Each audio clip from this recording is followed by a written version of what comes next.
आपका स्वागत है SS फीलिंग शेयर चैनल में, एक जगह जहां आप उत्साह, मार्गदर्शन और आध्यात्मिक खुराक पा सकते हैं। हमारा चैनल ब्रह्मांड के रहस्यों और दिव्य ज्ञान को खोजने के लिए समर्पित है। कल हम लोग विचार कर रहे थे विषय और विषयी का।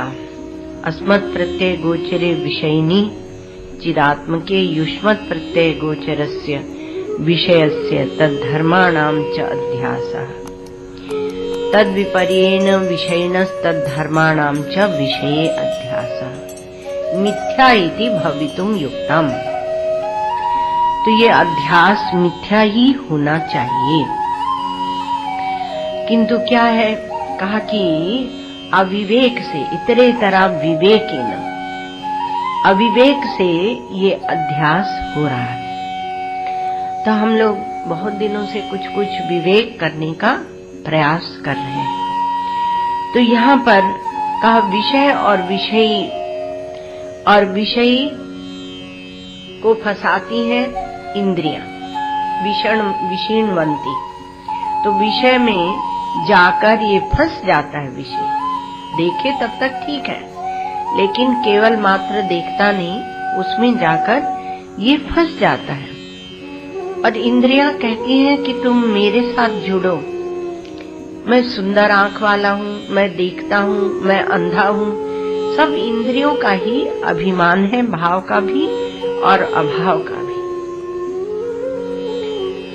तो उसी के भोग में, उसी के चिंतन में लग जाते हैं। तो विषय और विषयी क्या है, तो कहा कि तमः प्रकाशवद विरुद्ध स्वभावयो, तमः प्रकाश के समान विरुद्ध स्वभाव के हैं। तो विषयी कौन है, तो कहा जो विषयों को अपना मैं मानने लगता है। अपना माने या मैं माने, अर्थात या तो मैं माने या मेरा माने। तो विषयान आत्मत्वेन अभिमनुते इति विषयी, विषयों को अपनी आत्मा के समान देखने लगता है, ऐसा मानने लगता है। अभिमनुते अर्थात मानने लगता है, जानता नहीं, मानने लगता है। ये विषयी ही अहंकार है। भला ये ही अहंकार है। ये जो मिथ्या खड़ा हुआ, ये अभिमान, ये अहंकार, जिसके लिए शास्त्रों में कहा गया कि जब इसकी खोज की जाती है तो यह मिलता नहीं है। जड़ के विभाग में है कि चेतन के विभाग में? तो चेतन के विभाग में भी नहीं है और जड़ के विभाग में भी नहीं है। जैसे कहते हैं कि एक स्थान पर विवाह हो रहा था, तो एक व्यक्ति था, वो कन्या पक्ष में भी दौड़ता था और वर पक्ष में भी, वधू पक्ष में भी, वर पक्ष में भी। विवाह हो गया तो दोनों समधी विचार करने लगे। तो वर पक्ष के जो वर के पिता थे, उन्होंने कहा कि ये सज्जन कौन है। दूर वो जा रहे थे, दिखाया वो सज्जन कौन है। हमारे यहाँ आकर हम लोगों से बहुत पूछते थे, आपको ये चाहिए, ये चाहिए। तो हमने सोचा आपके संबंधी है, तो कौन है, संबंध क्या है। कन्या के पिता ने कहा कि हम लोगों से आके कहते थे वहाँ ये आवश्यकता है। पहले जमाने में बहुत दिनों तक बारातें रुका करती थी। तो कहा ये आवश्यकता है, ये आवश्यकता है। तो हम समझे आप ही के कोई संबंधी है विशेष। तो कहा कि नहीं, वो उनके भी नहीं है, उनके भी नहीं, दोनों बोले। अब उसने जब देखा कि उंगली दिखा दिखा के मेरे ऊपर बात कर रहे हैं, तो भाग गया। वो तो क्या था, मिथ्या था, फ्रॉड जिसको इंग्लिश में कहते हैं। तो फ्रॉड था, वो मिथ्या था।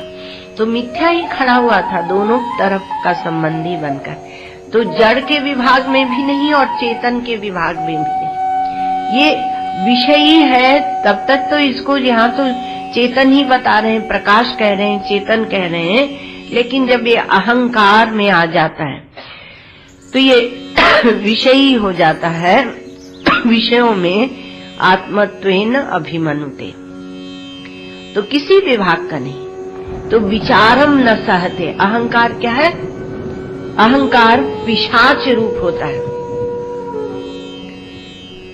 रूपोद्भवो रूपतति प्रतिष्ठो रूपाशनो धूत गृहीत रूपः स्वयं विरूपा स्वविचार काले धावती अहंकार पिशाच एषा। रूप से तो पैदा होता है, ये विषय रूप आकार वाले हैं, तो रूपोद्भवो रूपतति, और उसी में प्रतिष्ठित होता है और रूप का ही भोजन करता है, उन्हीं को खा खा के बड़ा होता है अहंकार। आप संस्कारों को ग्रहण करते रहते हैं ना, तो रूपोद्भवो रूपतति प्रतिष्ठो रूपाशनो, आसन उसका वही है, धूत ग्रहीत रूप, बहुत सारे रूप धारण करता, कभी बाप बन जाता है, कभी बेटा बन जाता है ना, कभी भाई बन जाता है, कभी दुश्मन बन जाता है, तो अनेक रूप ये धारण करता है, धूत ग्रहीत रूप है। और स्वयं विरूप है, स्वयं उसका कोई रूप नहीं है इस अहंकार का। स्वविचार काले धावती, जब इस पर विचार करने लगते हैं, जैसे वो समधी लोग विचार करने लगे थे, सम बुद्धि है जिनकी, सम में जिनकी बुद्धि है, ऐसे समझो, तो कहा कि जब वो विचार करने लगे तो धावती, तो ये अहंकार रूपी जो पिशाच है, ये पिशाच है। जैसे पिशाच होता है, जो भूत प्रेत होता है, वो कितने रूप धारण कर लेता है, ऐसे ही जब इस पर विचार करने लगते हैं कि ये है कौन, तो ये भाग जाता है, तो विचार नहीं कर पाते। एक बात, दूसरी बात, यहाँ पर कोई कहे कि महाराज ये आप अध्यास की बात क्यों करते हैं, ये तो एक दूसरे से जड़ और चेतन में कोई ग्रंथि पड़ती है क्या? इसलिए वो पूर्व पक्षी पूछे तो उसके पहले ही भगवान शंकराचार्य ने ये बात रख दी अध्यास की, कि ऐसा है कि ये जड़ और चेतन में ग्रंथि नहीं पड़ती, अहंकार नाम की कोई वस्तु नहीं है। आप यदि तीक्ष्ण दृष्टि से अपने अहंकार को देखते हैं तो वह पिघलने लगता है। शास्त्रों में कहा कि गुरु के पास जाओ और वो पिघलने लगता है। जो अहंकारी होता है उसे हमारे देश में गाली देते हैं। क्या गाली देते हैं? बोलते हैं निगुरा, और बोलते हैं निगुरे को कभी ज्ञान नहीं होता। तो अर्थात ये है कि ये अहंकार ये पिघलना चाहिए, तब ये ज्ञान ग्रहण में बुद्धि पटु हो जाती है। तो कहा कि ये बुद्धि में जो विशुद्ध ज्ञान है, वह ज्ञान, वह चेतन जब अभिव्यक्त होता है तो उसका एक नाम रखा जाता है ज्ञान। तो हम संसारिक ज्ञान ग्रहण करते हैं, तो बुद्धि से ग्रहण करते हैं, तो उसको कहते हैं ज्ञान। और फिर वो बुद्धि में जो ज्ञान उतर कर आया, वही जब विषयाकार वृत्ति का रूप ले लेता है, तो विषयाकार वृत्ति में जब वही चेतन अभिव्यक्त होता है, तब उसे कहते हैं स्फुरण। तब उसे स्फुरण, यह विषयाकार वृत्ति। तो विषयाकार वृत्ति क्या है? कहा स्फुरण है। और जो हम पुण्य और पाप करते हैं उसके अनुसार सुख आता है, तो पुण्य ले लो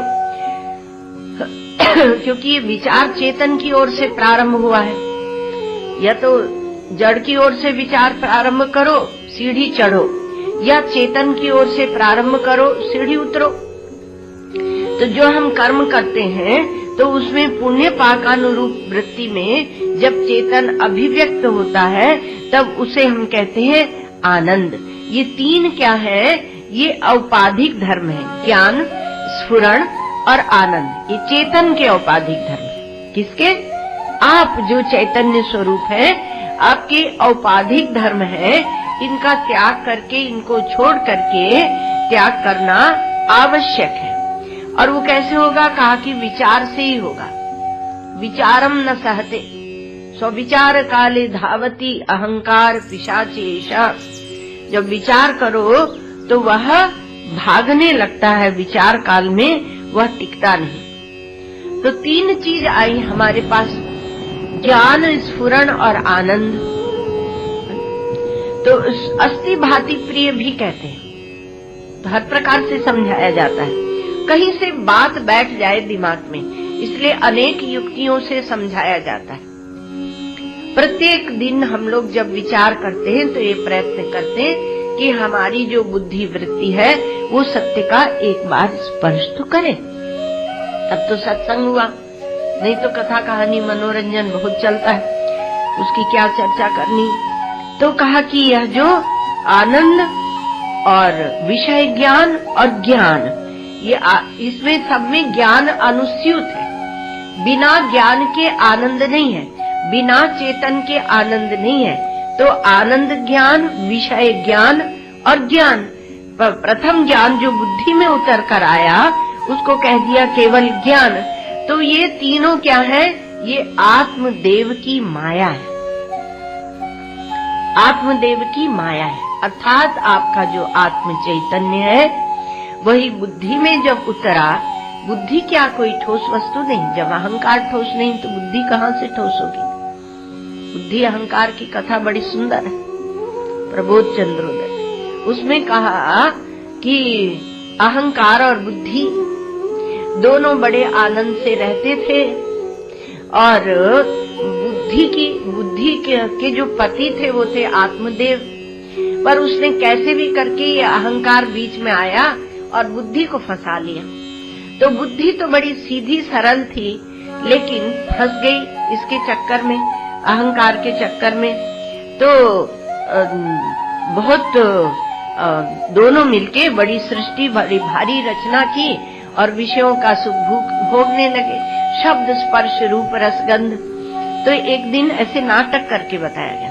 तो एक दिन अहंकार से बुद्धि ने कहा कि ये जो मेरे पतिदेव सोते रहते हैं आनंद से, भगवान शेषशाही ने तो कहा कि ये जो मेरे पतिदेव सोते रहते हैं इनको भी जगा ले, तो ये भी देखेंगे कि आपने कैसी कैसी विचित्र रचना की है मेरे साथ मिलके, और उसका ये भी आनंद लेंगे ये जगत रचना का। तो अहंकारो धियम ब्रूते मां सुप्तम प्रतिबोध है। तो अहंकार बुद्धि से कहता है कि सोए हुए को जगाना नहीं। उत्थिते परमानंदे न त्वम नाहम न इयम जगत। अरे ये परमानंद स्वरूप, ये परमात्मा, ये आत्मा, ये आत्मदेव जब जाग जाएंगे तो न मैं होऊंगा, न तुम होगी, न ये जगत होगा, सबका सब स्वाहा हो जाएगा। अब बुद्धि यदि स्वाहा होने को तैयार हो तब तो भाई इस मार्ग पर आना, और अपनी बुद्धि और अहंकार को खड़े रखना हो तो कोई बात ही नहीं है। तो कहा कि जो आनंद ज्ञान, स्फुरण ज्ञान और ज्ञान, ये तीनों क्या है? आत्मदेव की माया। और क्या है कि तीनों में तीनों का जो धर्म है, देखो धर्म और धर्मी का यहाँ बताया जा रहा है। विषयिणस्तद धर्माणाम विषयस्तद धर्माणाम विषयिणस्तद धर्माणाम, बीच वाली पंक्ति, तो उनका अध्यास हो रहा है। तो कहा कि इसमें उपाधि लगी हुई है। ये आत्मधर्म कैसे हुए? कहा कि ये विशुद्ध आत्मधर्म नहीं है, ये चैतन्य का धर्म, ये तीन की उपाधि से हुआ, बुद्धि की उपाधि से और विषय की उपाधि से और वृत्ति की उपाधि से। पुण्य पाकानुरूप वृत्ति, वो आनंद, उसकी उपाधि से हुआ। तो ये तीन जो उपाधियां हैं इनका निषेध करें। वृत्ति से आप पृथक हैं तो वृत्ति का निषेध कीजिए। पुण्य पाकानुरूप वृत्ति जिसे हम आनंद कह रहे हैं उसका निषेध करें। विषयाकारता को धारण किए हुए जो चैतन्य है उसको भी, उसका विषय का निषेध करें। और बुद्धि जिसमें उतर कर पहले प्रथम ज्ञान आया उसका निषेध करने तो चैतन्य मात्र शेष रहेगा। बहुत बढ़िया बात है कि इसका त्याग करके, और तब ये औपाधिक स्वरूपों का त्याग करके चैतन्य मात्र रहेगा। तो चैतन्य मात्र है, ये तो बड़ी अच्छी बात है, लेकिन ये बुद्धि का हम निषेध करें कैसे? क्योंकि जिससे हम निषेध कर रहे हैं, जिसके द्वारा हम विचार कर रहे हैं, वह तो हमारी बुद्धि है। तो आप देखें कि बुद्धि कहाँ कहाँ गति करती है और किस प्रकार से यह विचार करती है। तो बुद्धि विचार करती है। अब जो हमें दिखता है दृश्य मात्र, जब तक बुद्धि दृश्य के साथ जुड़ी हुई है तब तक उसके साथ अहंकार बना हुआ है, और जब बुद्धि दृश्य को छोड़ देती है तो वह दृष्टा चेतन आत्म चैतन्य के साथ हो जाती है, उससे एकाकार हो जाती है, पृथक नहीं दिखाती है यह बुद्धि अपने को। तो जैसे ही देखना हम प्रारंभ करते हैं, आप सोकर उठते हैं तब देखना, जैसे ही आप देखना प्रारंभ करते हैं तो देश खड़ा होता है, काल खड़ा होता है, वस्तु वृत्तियां खड़ी हो जाती है। तो ये देश काल और वस्तु की गति बुद्धि तक है, बुद्धि ही इन्हें खड़ा करती है। और वहां पर जब समष्टि का स्फुरण होता है तो वहां पहले महत्त्व आता है, अर्थात समष्टि बुद्धि आती है, एक पवित्र बुद्धि आती है, फिर छोटी छोटी बातों का स्मरण होने लगता है। ये स्मृति रूप है, अध्यास स्मृति रूप है, ये आगे आ जाएगा। तो कहा कि जैसे इनका स्मरण होने लगता है देश काल वस्तु का, तो बुद्धि के द्वारा होता है, इसलिए बुद्धि में इनका स्पर्श नहीं, बुद्धि के द्वारा होता है। और चैतन्य में तो इनका बिल्कुल स्पर्श नहीं, बुद्धि का भी स्पर्श नहीं है। तो देश से संकोच विस्तार, काल से नित्यता, इन सब का हम लोग विचार कर चुके हैं, इसलिए संक्षेप में। तो देश से संकोच विस्तार की वृत्ति, काल से नित्यता की लगातार चलते रहना, उसके बाद उसके पूर्व, उसके पूर्व, उसके बाद, और वस्तु में कार्य कारणता, ये तीनों आ जाती हैं। तो ये किससे बनती है? का ये बुद्धि से ही बनती है, बुद्धि से ही हम इनको जीवित रखते हैं, अर्थात विषयाकार वृत्ति है ना। तो कार्य कारणता माने विषयाकार वृत्ति, और वृत्ति रूप हमारा चैतन्य होता है, और संकोच विस्तार फैला हुआ व्यापक या संकोच वो देशाकार हमारा चेतन होता है, और कालाकार होता है, अर्थात उसकी स्फुरणा होती है, उसकी बुद्धि में स्फुरणा ही होती है। और जब देश काल वस्तु की स्फुरणा नहीं है तब क्या कहेंगे? वो बुद्धि शुद्ध है, तब उसे कहेंगे बुद्धि शुद्ध है। इसलिए समाधि में जहाँ देश काल वस्तु नहीं रह जाते, वहाँ से जब उस समाधि का अनुभव करके जब बुद्धि निकलती है, तब उसको बोलते हैं समाधि भूत प्रज्ञा। समाधि से जो बुद्धि पवित्र हुई है वह बुद्धि। तो ऐसी जो बुद्धि है जो समाधि से पवित्र हुई, उसको क्या बोलते हैं? शुद्ध बुद्धि। वो विषयाकारता को छोड़ने लगती है और विचार से एकदम छोड़ेगी। समाधि में तो स्मृतियां, बीज, चित्त, ये सब बना रहता है। तो ये वो देश काल वस्तु की विषयता से रहित ज्ञान जो है, तो हम कहते हैं कि अब बुद्धि स्वरूपस्थ है। और मान लो ये जो शुद्ध बुद्धि है, जो पृथक रूप से अपने आप को दिखा रही है, इस बुद्धि को भी काट दें तो, अर्थात बुद्धि न रहे, है ना, बुद्धि रहे भी तो उसमें देश काल, बुद्धि न रहे, बुद्धि को काट दें तो बुद्धि नहीं रहे। पहले क्या है? बुद्धि रही भी तो उसमें देश काल वस्तु का अभाव है, और जब बुद्धि ना रहे तो उसका क्या अर्थ होगा? देश काल वस्तु का बीज भी नहीं है। ऐसा भी एक विशुद्ध ज्ञान होता है। हमने अपनी बुद्धि को व्यवहार में इतना लिप्त कर लिया है कि ऐसे चैतन्य का, ऐसे ज्ञान का हम विचार नहीं कर पाते। तो शास्त्र इंगित करते हैं, दिखाते हैं, वो आप में बैठा ही है। तो न उसमें देश का बीज है, न काल का बीज है, न कार्य कारणता का बीज है, ये कुछ नहीं है। तब उसे क्या कहेंगे? तब उसे शुद्ध स्वरूप नहीं, उसे कहेंगे चैतन्य ब्रह्म, ब्रह्म चैतन्य। तब वह ब्रह्म चैतन्य है। तो ब्रह्म सूत्र हम लोग पढ़ रहे हैं, और क्या है? ब्रह्म चैतन्य, वो कितना विशुद्ध भाव है। तो चैतन्य ब्रह्म, और चैतन्य ब्रह्म में फिर ज्ञान चैतन्य, स्फुरण चैतन्य, आनंद चैतन्य, ये विभाग है। तो ये सबके सब क्या बनेंगे? आत्मधर्म। यहाँ पर धर्म की बात है, विषयिनस्तद धर्माणाम, विषयस्तद धर्माणाम, विषय के धर्म, विषयी के धर्म, तो इनको कहेंगे आत्मधर्म।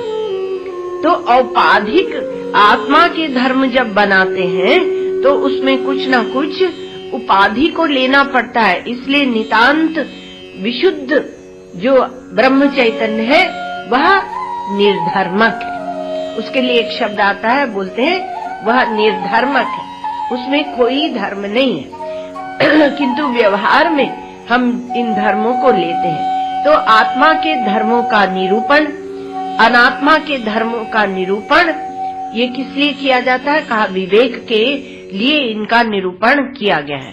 इसलिए यहाँ जब कहते हैं कि तमः प्रकाशवद विरुद्ध स्वभावयोः, तो इसमें जो धर्म है, विशेषताएं हैं, उसको लिया।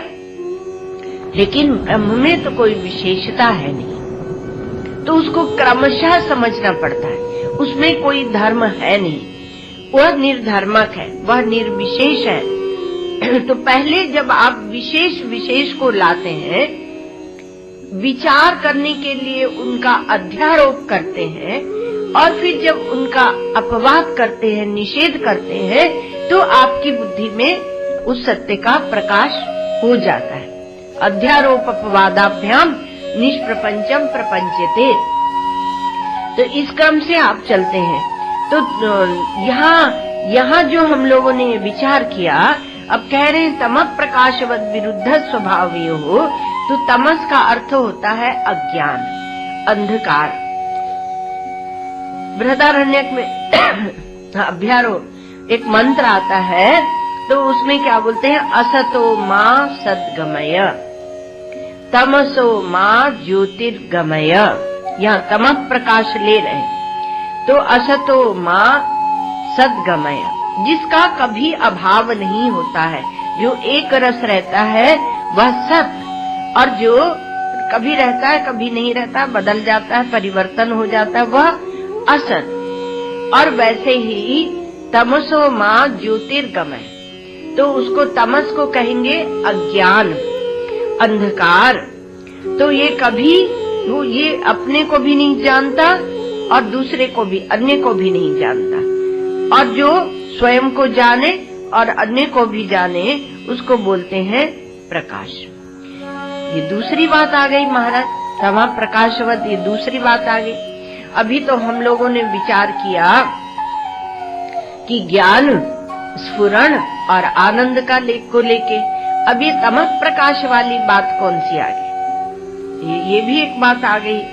तो देखो, कहा कि आप देखते हैं तो एक बार छाया आती है और जाती है। मान लो रात आ गई, उसी प्रकार से आपकी बुद्धि में भी एक बार अविवेक आता है, जाता है, एक बार प्रकाश आता है, जाता है। जब आप सत्संग करते हैं तो प्रकाश आता है, और जब सत्संग से चले जाते हैं प्रकाश, और कभी यहाँ बैठे बैठे भी प्रकाश नहीं रहता, वृत्ति कहीं और चली गई होती, तो छाया आती है और एक बार प्रकाश आता है। तो एक बार प्रकाश आया, एक बार छाया, कभी छाया आई और कभी छाया प्रकाश, और कभी छाया और प्रकाश दोनों तादात्म्यपन्न हो गए। देखो, एक प्रखर प्रकाश होता है। ऐसे इस समय यहाँ दिन है, बाहर आप सड़क पर जाएंगे तो खूब प्रकाश है, वहाँ कोई लाइट जलाने की जरूरत नहीं है कि स्ट्रीट लाइट्स वहाँ जलाई जाए। और यहाँ पर हम लोग लाइट जला के बैठे, अर्थात यहाँ प्रकाश भी है और छाया भी है, दोनों मिला जुला है। तो इसमें छाया और प्रकाश कभी तादात्म्यपन्न होकर भी रहते हैं, कभी प्रकाश आता है, जाता है, कभी छाया आती है, जाती है, और कभी दोनों तादात्म्यपन्न होकर भी रहते हैं। लेकिन आकाश ज्यों का त्यों रहता है। वह आकाश क्या है? वह आकाश, यहाँ जो हम लोग ब्रह्म विचार कर रहे हैं, तो वह चिदाकाश है, वह ब्रह्माकाश है, वह ब्रह्म चिदाकाश है। तो ऐसा जो ब्रह्म चिदाकाश है, अब यहाँ पर कहते हैं कि इतरेतर भावानुपत्तौ सिद्धायाम तद्धर्माणामपि सुतराम इतरेतर भावानुपत्ति। एक का दूसरे के ऊपर अध्यास असंभव है, क्योंकि इतरेतर भाव तादात्म्यापत्ति, यह तो अंधकार यह प्रकाश, यह अंधकार यह प्रकाश। आप यदि गांव में रहे होंगे या यहाँ भी कभी आपने देखा होगा, अंधेरा कमरा है तो उसमें आपने एक मोमबत्ती जला दी, दीपक जला दिया तो प्रकाश हो गया। उससे भी बड़ा प्रकाश लाया गया तो और ज्यादा प्रकाश हो गया। यहाँ भी आप छोटा बल्ब 0 को जलाते हैं, बड़ा जलाते हैं और बड़ा, और ये क्या बोलते हैं ट्यूबलाइट जला देते हैं तो और प्रकाश हो जाता है।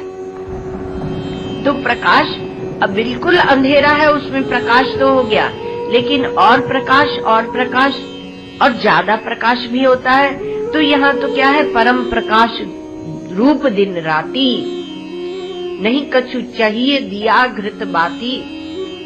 तो ये तो परम प्रकाश रूप है। तो यहाँ कह रहे हैं कि इनका तादात्म्याध्यास होता नहीं है, ये चेतन और जड़ का होता नहीं है। और तथापि कह के जब अंतिम उसमें कहा गया, अंतिम चरण में, कि फिर भी यह अध्यास हो रहा है, तो इसमें पहले कहा कि अनुपपत्ति है। अनुपपत्ति है अर्थात यह अध्यास होता नहीं है, लगता है ऐसा। अनुपपत्ति अर्थात अयुक्त है, इसको ध्यान से समझ लेना। ये अयुक्त है, यह असिद्ध है, इसके लिए कोई युक्ति नहीं है। यद्यपि युक्तियों से समझाया जाता है यह अध्यास, लेकिन युक्ति नहीं है। जब यह प्रश्न पूछते हैं कि अध्यास कैसे हुआ, यह प्रश्न जब पूछा जाता है तो इसमें क्या होता है कि जैसे हम कोई गलती करें और फिर उस गलती की सफाई दें।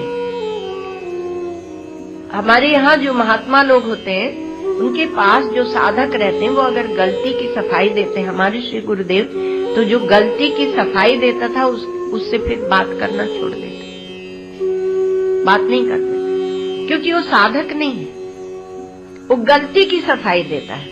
तो गलती की सफाई, और जब सफाई देता है तो एक तो सामने वाले को सिद्ध करता है कि तुम गलत हो, और अपनी गलती का पक्ष लेता है। और सफाई दे रहे हैं किससे? गुरुदेव से, तो उनको गलत सिद्ध कर रहे हैं। तो गलती की सफाई नहीं दी जाती। तो जब ये कहा जाता है कि ये अध्यास कैसे हुआ, तो ये तो भूल है, यह तो एक गलती है, भूल है, एरर है। तो व्यवहार में काल ने संस्कार डाल दिए हैं, तो इसलिए हम पूछ लेते हैं कि ये अध्यास कब हुआ, कैसे हुआ। कार्य कारणता का जो संस्कार व्यवहार में हमारी बुद्धि में पड़ा हुआ है, उसके कारण हम बोलते हैं कि अध्यास कैसे हुआ, कोई उसका कारण रहा होगा इसलिए। और भीतर हुआ कि बाहर हुआ, अध्यास कहाँ हुआ, बाहर हो गया कि भीतर हो गया। तो ये सब हमारे अंदर संस्कार पड़े हुए हैं, जो बुद्धि में देश काल वस्तु के कैसे, किससे, कब, कहाँ, ये हम बुद्धि में व्यवहार के संस्कारों को हमारी बुद्धि छोड़ नहीं पाती। कल सुनाया था कि जड़ भरत ने कहा राजा रघुगण से कि न सूर्यो ही व्यवहार मेनम तत्वावमर्शेन सह मनंती। जो विचारक होते हैं, जो शुद्ध विचारक होते हैं, वो व्यवहार पक्ष को साथ में रखकर विचार नहीं करते। जब तत्व का विचार होता है तो बुद्धि आपकी उसमें उलझी हुई है, इसलिए वो तत्व विचार करने में समर्थ नहीं। और फिर अपनी गलती की सफाई देना, फिर उसको पुष्ट करना, तो वो विचार करने में समर्थ नहीं है। तो बुद्धि व्यवहार के संस्कार को छोड़ नहीं रही है। फिर और किससे हुआ यह अध्यास? ब्रह्म से हुआ, विकारी से हुआ कि निर्विकार से हुआ? इत्यादि तर्क जालानी स्वानुभूति ग्रसत्यसौ। पंचदशीकार ने कहा कि इत्यादि जो तर्क जाल है, इसमें बुद्धि को मत उलझाओ, पर बुद्धि जब अपनी स्वानुभूति स्वयं का अनुभव करेगी तो ये सब तर्क जाल समाप्त हो जाए। तो कहा इतरेतर भावानुपत्ति, तो इसमें कहा कि अध्यास होना संभव ही नहीं, असिद्ध है, अयुक्त है, अयुक्त स्थानीय है, जहाँ नहीं होना चाहिए वहाँ दिख रहा है। जिस चेतन में अध्यास, भ्रांति, भ्रम, भूल, गलती नहीं होनी चाहिए वहाँ वह दिख रही है। लोक में क्या होता है? लोक में हम देखते हैं कि रस्सी में सांप दिखता है, शुक्तिका में रजत दिखता है, स्थाणु में पुरुष दिखता है। तो ये सब जब हमें कैसे दिखते हैं तो कहा पूर्व प्रमा से आहित जो संस्कार होते हैं, अर्थात पहले पहले हमने देखा है और उसके संस्कार जो बुद्धि में बने हुए हैं, इसलिए सीपी में हमें चांदी दिखने लगती है, इसलिए वृक्ष में हमें मनुष्य, ठूंठ में मनुष्य दिखने लगता है, रस्सी में सांप दिखने लगता है, क्योंकि पहले के संस्कार बने हुए। और वहाँ पर कारण देते हैं सादृश्य। देखो आगे की पंक्तियां आ गई हैं तो कल समझाएंगे, अभी जो क्रम चल रहा है चलने दें। तो कहा सादृश्य, तो जो सादृश्य होता है अथवा तो समानता जिसको आप कहते हैं अथवा संसर्ग होता है, उसके कारण वहाँ अध्यास होता है। तो रस्सी में सांप दिखने लगता है, तो पहले हमने यथार्थ में सांप देखा है और अब हम उसको भ्रांत रूप में रस्सी में देख रहे हैं। तो सादृश्य या भ्रम, वहाँ सादृश्य के कारण भ्रम होता है। लेकिन यहाँ जो अध्यास है, सत्यानृते मिथुनी कृत्य, यहाँ जो अध्यास है वह कह रहे हैं भाष्यकार भगवान, कोई सादृश्यता नहीं है, एक जड़ है, एक चेतन है, कोई सादृश्यता नहीं। और ऐसा और एक तम है, एक प्रकाश है, तो इसमें कोई सादृश्यता नहीं। जो चीज जहाँ नहीं है, ना नहीं दिखनी चाहिए, वहाँ वो दिखती है। तो आत्मा और अनात्मा का अध्यास, अध्यास शब्द पहले प्रचलित शब्द था, अब हम लोग नहीं जानते, भूल भ्रांति, उसी को अध्यास कहते हैं। तो कहा कि जहाँ जो चीज नहीं है वहाँ वो चीज दिखती है। आत्मा में अनात्मा का अध्यास और अनात्मा में आत्मा का अध्यास। तो प्रश्न जब उठा कि ये अध्यास भी क्या पूर्व प्रमा के कारण है, सादृश्यता के कारण है, तो कहा कि नहीं, यह मिथ्या इति भवितुम युक्तम, इसको बिल्कुल हटा दो इसकी। और अनुपत्तो, जो अनुपत्ति बताया, अर्थात युक्ति सिद्ध है नहीं यह अध्यास, अनुपत्ति के कारण अयुक्त स्थानीय दिख रहा है। जहाँ चांदी नहीं वहाँ चांदी दिख रही, जहाँ सांप नहीं वहाँ सांप दिख रहा है, तो बिल्कुल अयुक्त स्थानीय दिख रहा है। तो सादृश्यता है क्या? कहा नहीं, तम प्रकाशवद विरुद्ध स्वभावयो, चांदी का और सीपी का स्वभाव ही एक नहीं है। चांदी अलग द्रव्य है, सीपी अलग द्रव्य है, लेकिन फिर भी हमें वहाँ पर दिखता है। सब समझते हैं कि वहाँ कुछ कारण होना ही चाहिए, लेकिन बिना कारण के दिख रहा है, ये बात कही जाए। पहली कक्षा में समझाया जाता है कि ये कारण से दिखता है, वो कारण से दिखता है, अध्यास ऐसे होता है, रस्सी में सांप और तमाम दृष्टांत, आकाश की नीलिमा, और यहाँ पर बोलते हैं कि ये बिना कारण के ही दिखता है। इसलिए जब आदमी अपनी गलती की, भगवान भाष्यकार का कहना क्या है कि जब आदमी अपनी गलती की सफाई देता है तो वो क्या करता है, एक प्रकार से वो नासमझी को स्वीकार कर लेता है।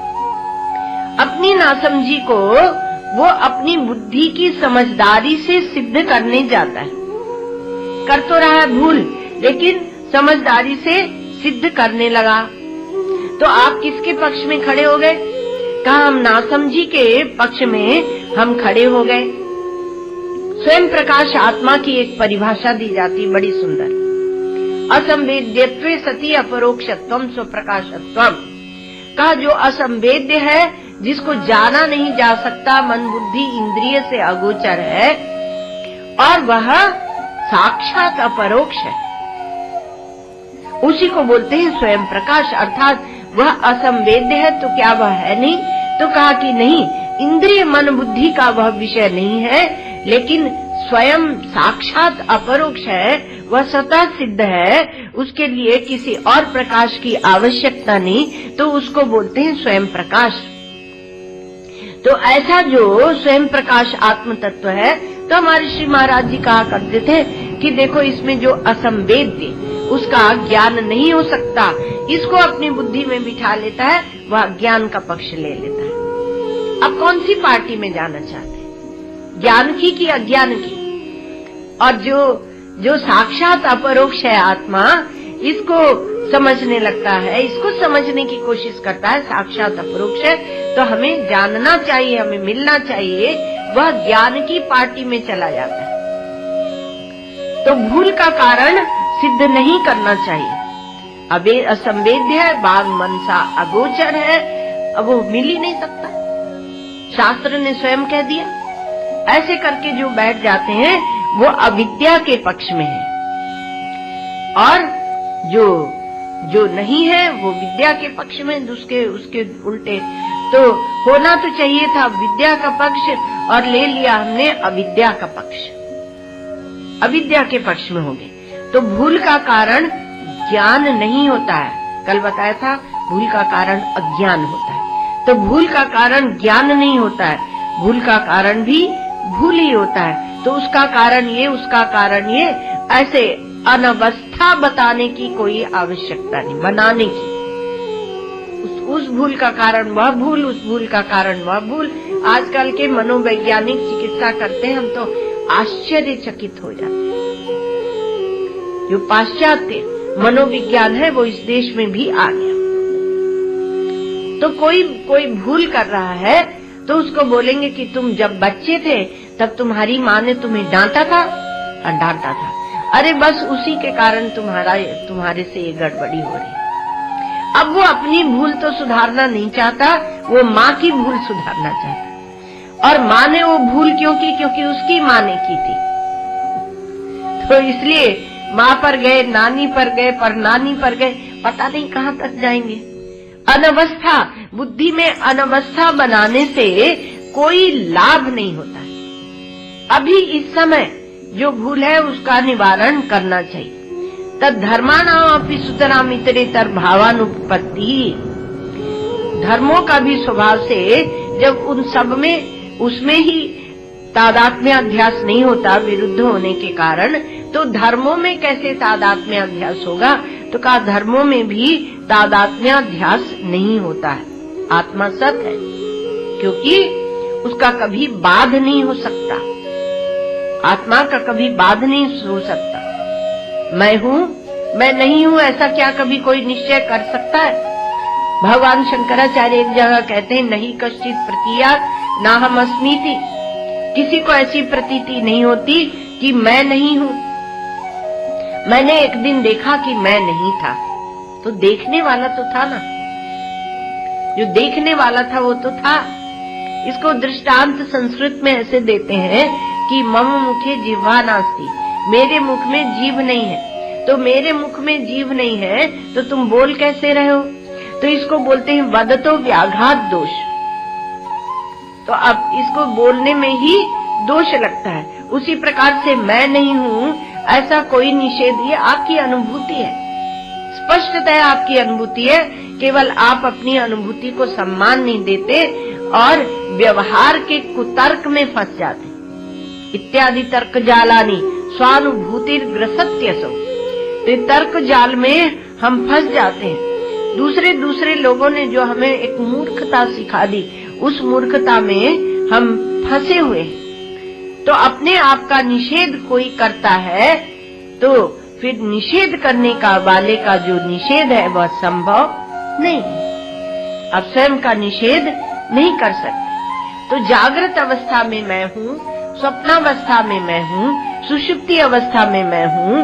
अच्छा कहा तो कहा महाराज, सुषुप्ति में तो हमें पता नहीं, स्पष्ट अनुभव नहीं होता है सुषुप्ति में कि मैं हूँ, फिर भी वहाँ पर मैं नहीं हूँ यह अनुभव तो होता नहीं।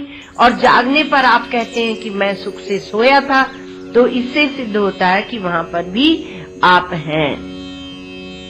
तो भूतकाल में भी आप हैं, वर्तमान में भी हैं और भविष्य काल में भी आप हैं। अर्थात आप त्रिकालातीत हैं, आप त्रिकाला बाधित है, अर्थात आपका बाध कभी नहीं होता। जो भी भाव आता है, अभाव आता है, उसके आप साक्षी रूप में ज्यों की त्यों रहते हैं और भविष्य में भी आप रहेंगे। तो इसलिए आप अबाधित स्वयं प्रकाश है, अबाधित स्वयं प्रकाशमान है।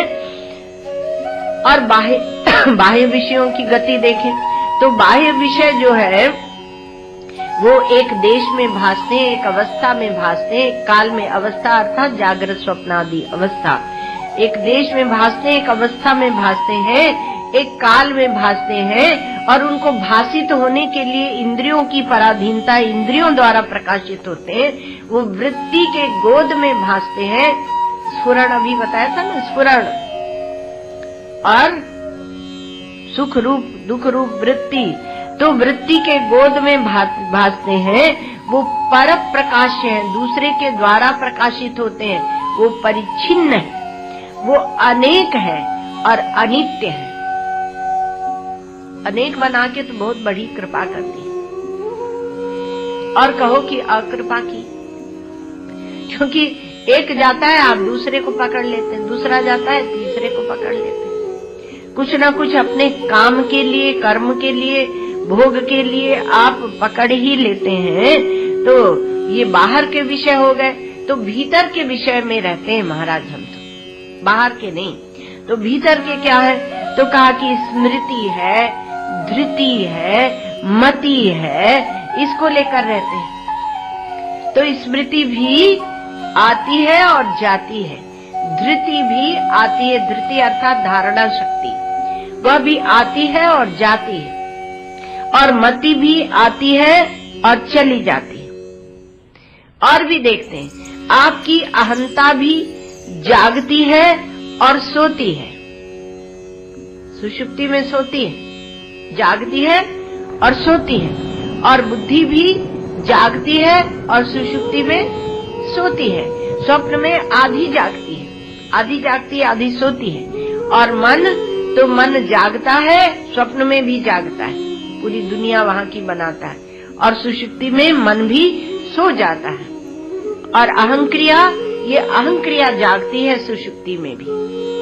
इसलिए रक्त का चलना, भोजन का पचना इत्यादि ये सब सुषुप्ति में भी होता रहता है, क्योंकि अहंक्रिया जागती है, वह आपके शरीर की व्यवस्था बनाती रहती है, वह उस समय भी बनाती रहती है। और समाधि में, गाढ़ जब समाधि होती है तो ये अहंक्रिया भी सो जाती है। ये भी एक प्रकार की सुषुप्ति है। केवल चित्त रहता है, चित्त जो है वह रहता है, क्योंकि उसमें समाधि से पूर्व की स्मृति का बीज होता है।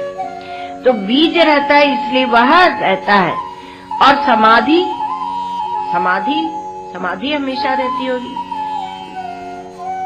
वो तो बहुत मुश्किल है बात आज की युग में। उस समाधि अवस्था का वर्णन तो केवल कल्पित ही है। तो समाधि भी क्या होता है कि कभी रहती है, कभी नहीं रहती है, क्योंकि समाधि में कहा अहंक्रिया भी नहीं रह जाती, तो हम समाधि तक ही पहुंचे। तो समाधि भी कभी रहती है, कभी नहीं रहती। स्मृतियां भी कभी रहती हैं और कभी नहीं रहती हैं। पहले जो चीज याद रहती थी, अब कहा अब वार्धक्य में वो याद ही नहीं रहती है। कुछ लोग जो जिंदगी भर रटे थे अब भूल गए, तो ऐसे होता है। तो इसलिए का स्मृतियां भी कभी रहती, कभी नहीं रहती। सुषुप्ति भी कभी रहती, कभी नहीं रहती। स्वप्न भी कभी रहता है, कभी नहीं रहता। जागृत के व्यवहार भी कभी रहते हैं, कभी नहीं रहते, जिनको आप बहुत महत्व देते हैं, लेकिन वो भी बाधित है। और इतना ही नहीं, कहीं होते हैं, कहीं नहीं होते हैं, कभी कहीं और किसी रूप में होते हैं, किसी रूप में नहीं होते हैं, ये जागृत के व्यवहार। और आत्म तत्व अबाध्य, एक रस, ज्यों का त्यों। किसको वोट डालोगे, वोट किसको पड़ेगा? तो कहा जो अबाध्य है, विषय बाधित है, जड़ है, दुख रूप है। और विषय में अहंकार को भी लिया, समाधि को भी लिया, स्मृतियों को लिया, सबको बाह्य विषय, अंतः विषय करके सबको लिया गया है, ध्यान रखना। फिर कहते हैं तथापि अन्योन्यस्मिन्, लेकिन फिर भी अध्यास हो रहा है। कैसे हो रहा? कहा अविवेक से, अविचारित हो रहा है। तो अविचारित ही यह चल रहा है। तो जन्मना मरना, पापी पुण्यात्मा, ये सब क्या है? ये आत्मा का धर्म नहीं है, ये अनात्मा का धर्म है, ये अहंकार का धर्म है। और इसको पकड़ के हम चलते रहते। शोक, हर्ष, भय, द्वेष, मोह स्पृहा आदयः अहंकारस्य दृश्यन्ते जन्म मृत्यु न आत्मनः। ये अहंकार के धर्म है, इसलिए जन्म मृत्युश्च न आत्मनः, ये आत्मा के धर्म नहीं है। जन्म मृत्यु अनात्मा का धर्म है। शोक, हर्ष, भय, द्वेष, मोह, स्पृहा, ये सब अहंकार के धर्म है, अनात्मा के धर्म है और विषयी के धर्म नहीं है। धर्म और धर्मी की बात एक दिन आपको सुनाई थी कि धर्म का विवेक जागृत हो, धर्मी के साथ तादात्म्य में न हो और अपनी अपरिच्छिन्नता से परिच्छिन्नता बाधित हो। ये तीन वस्तु यदि आपको दिखती हैं तो आप स्वयं ब्रह्म हैं, आपको ब्रह्म होने से कोई रोक नहीं सकता। दुनिया की कोई शक्ति आपको ब्रह्म होने से रोक नहीं सकती। इसके तीन कसौटी बताई थी। तो इसलिए ये विषय धर्म और विषयी धर्म, इसका जो हम लोग विचार कर रहे हैं, तो अहंकार में शोक मोहादि रहते हैं। और यहाँ पर अध्यास को कहा, क्या कहा कि अध्यास के लिए कहा अध्यासो मिथ्या इति भवितुम युक्तम। अध्यास यह मिथ्या हो जाता है। तो जब ये अध्यास को मिथ्या कहा तो बाबा ने बहुत बड़ी जबरदस्त बात कर दी। अर्थात आपकी जितनी प्रतीति है, कल बताया था प्रतीति का विस्तार, मालूम पड़ना, भासना, आपकी जितनी भी प्रतीति है उस पर चोट मार दी भगवान शंकर ने, उस पर कुठाराघात कर दिया, उस पर जबरदस्त चोट पड़ गई। अब चोट तो भगवान शंकराचार्य ने मारी, लेकिन आपको लगी कि नहीं, आप तिल मिलाए नहीं। चोट लगी तो तिल मिलाना चाहिए, तो चोट मारी। अरे कहा कि अरे ओ चेतन, तुम कहाँ घूम रहे हो? तुम चेतन हो कि जड़? और तुम चेतन जड़ वो तो मानते हो, फिर मनुष्य, ब्राह्मण, हिंदू, सन्यासी, पता नहीं, ये सब अहंकार से आक्रांत होकर हम ये सब अपने मैं को लेकर और भटकते रहते हैं। यही भटकन है, यही भ्रमण है, यही गमनागमन है। और उसी में आप रहते हैं, मैं भटकते हैं। तो क्या यह जो आपका भटकना है, यह आपकी अनुभूति से, श्रुति से, विचार से सिद्ध है क्या? तो यहाँ पर कहते हैं कि मिथ्या इति भवितुम युक्तम। ऐसा नहीं कि ये कोई गांठ पड़ गई है, ये मिथ्या है। इसमें कोई आपको अध्यास में कोई अध्यारोप करने की आवश्यकता नहीं। यहाँ तो अविवेक से ये है, इसलिए अविवेक से है तो विवेक करके इसका निवारण करना चाहिए। तो असिद्ध में हम जाकर फंस गए, जिसकी सिद्धि ही नहीं होती, जो विचार से सिद्ध ही नहीं होता। तो सत्य जो हमारा है उसके विपरीत हम असत में फंस गए, परमार्थ जो है उसके विपरीत हम व्यवहार में फंस गए, और जो ज्ञान स्वरूप हमारा है उसके विपरीत हम अंधकार में, जड़ में फंस गए। एक बात और है, हमने मान लिया है, केवल बिना विचार के मान लिया है। मान्यता और विचार ये अलग अलग होते हैं। मान्यता एक वस्तु होती है और विचार एक वस्तु होती है। दोनों को मिलाना नहीं चाहिए, दोनों अलग अलग वस्तु हमने मान लिया। तो मान्यता दोनों प्रकार की हो सकती है, साधक भी हो सकती है और बाधक भी हो सकती है। मान्यता जब लक्ष्य के अनुसार होती है तो साधक हो जाती है, और जब लक्ष्य के विपरीत होती है मान्यता तो वह बाधक हो जाती है। दोनों हो सकती है। मान्यता नासमझी के पेट में रहती है, नासमझी के अंदर बैठी रहती है। मान्यता में हमने विचार तो किया नहीं, मान लिया है, तो नासमझी के अंदर उसके पेट में रहती है। और इसलिए नासमझी उसमें बनी रहती है। ये दूसरी बात है कि हमने गुरु शास्त्र के अनुसार मान्यता बनाई है तो धीरे धीरे अंतःकरण शुद्ध होगा, हम विचार करने में समर्थ होंगे, लेकिन वहाँ पर क्या है कि नासमझी बनी रहती है। और विचार क्या है? तो कहा विचार में हम जानकारी के साथ चलते हैं, श्रुति युक्ति अनुभूति के साथ चलते हैं, तो जानकारी की बात दूसरी हो जाती है। और सत्य का जब भी दर्शन होता है तो नासमझी को हटाकर सत्य का दर्शन होता है। नासमझी को साथ में रखकर आप सत्य का दर्शन नहीं कर सकते हैं। तो ये जो आपका स्वरूप सत्यचित और आनंद है, तो इसमें कहा कि आत्मा का अनात्मा पर और अनात्मा का आत्मा पर अध्यास हो गया।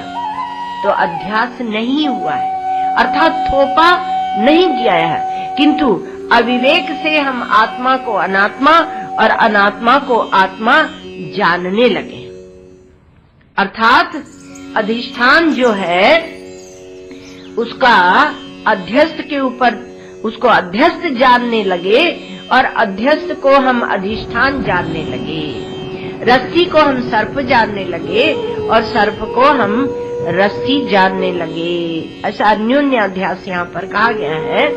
तो कहा अधिष्ठान को अध्यस्त और अध्यस्त को अधिष्ठान जानना, और सत्य को मिथ्या और मिथ्या को सत्य जानना, ये अध्यास है। ये अध्यास की परिभाषा थोड़ी दूसरे प्रकार की है। तो विषय में हम अस्थि धर्म को ले गए। अस्थि धर्म किसका है? कहा आत्मधर्म है। और विषय में अस्थि ले गए तो कहा विषय है। और विषय बदल जाते हैं, है नहीं बदलता है, अस्थि बुद्धि नहीं बदलती है, तो विषय धर्म है नहीं। इसी प्रकार से भांति जो ज्ञान है, तो उस पर जो असत है, अचित है, उस पर हमने ज्ञान को ले जाकर बिठा दिया, तो अस्थि भांति और प्रिय बना लिया, और उसके भान होने से ही सब कुछ भास रहा है। तमेव भांतम अनुभाति सर्वम तस्य भाषा सर्वम इदम विभाति। उसके ज्ञान से सब भाषित हो रहा है। लेकिन हम क्या कहते हैं? हम कहते हैं कि हम होंगे न होंगे, ये विषय तो प्रेमपुरी आश्रम तो चलता रहेगा, ऐसे समझते हैं, है ना? तो हम उल्टी बात करते हैं। आप हैं तो सब है, आप नहीं है तो कुछ नहीं। ये अस्थि धर्म। उसी प्रकार से भांति धर्म। तो भांति धर्म अर्थात प्रकाशित होना। आपके प्रकाश से प्रकाश्य की सत्ता है, आपके बिना प्रकाश की सत्ता नहीं है। इसलिए लक्ष्मण जी ने कहा था, मूंधऊ आंख कतौ को नहीं, परशुराम जी से, आंखें बंद कर लो, कहीं कुछ है नहीं। ओम